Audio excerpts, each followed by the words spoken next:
একবার এক নামাজে ওনার নাতিদেরকে নিয়ে হাজির হলেন, হাসান হুসাইন রাদিয়াল্লাহু আনহুমাকে নিয়ে। তো নামাজের এক সিজদায় বিশ্বনবী এমন লম্বা সময় সিজদায় পড়ে রইলেন, মাথার উঠান না।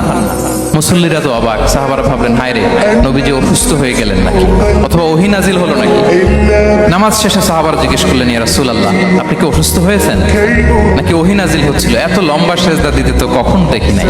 বিশ্বনবী বললেন, না না, কুল্লুন যালিকা লাম ইয়াকুন, কোনোটাই না, বরং ওয়ালাকিন নাবনি ইরতাহালানি, আমার নানা ভাই হাসান হুসাইন সিজদারত অবস্থায় আমার পিঠের উপরে উঠে বসেছিল।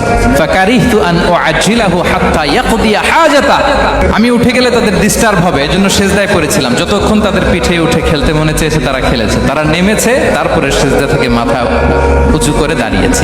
সুবহানাল্লাহ। তো আমরা কাঁধে নিয়ে খেলবো তো দূরের কথা, আমরা অনেকে বাচ্চাদেরকে মসজিদে দেখলেই রেগে যাই, আছে না নাই? এক মুরব্বীরা আছে মসজিদে বাচ্চা দেখতে পারে না, দেখবেন হ্যাঁ, খিটখিটে মেজাজের হয়ে যায়, রিঅ্যাক্ট করে। আলহামদুলিল্লাহ গত অনেক বছর ধরে বাংলাদেশে এটা নিয়ে আমরা কন্টিনিউয়াসলি বলেছি যে না, শিশুদেরকে আপনারা মসজিদে আসলে ধমক দিবেন না, ভুল করলে, আওয়াজ করলে, চিৎকার করলেও তাদেরকে বকা দেওয়া যাবে? বলেন। আজকে যদিও বকা খেয়ে মসজিদ থেকে ফিরে যায়, আর কোনোদিন মসজিদের দিকে পা বাড়াবে?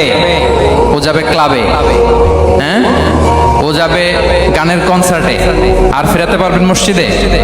আর আসবে না, খবরদার।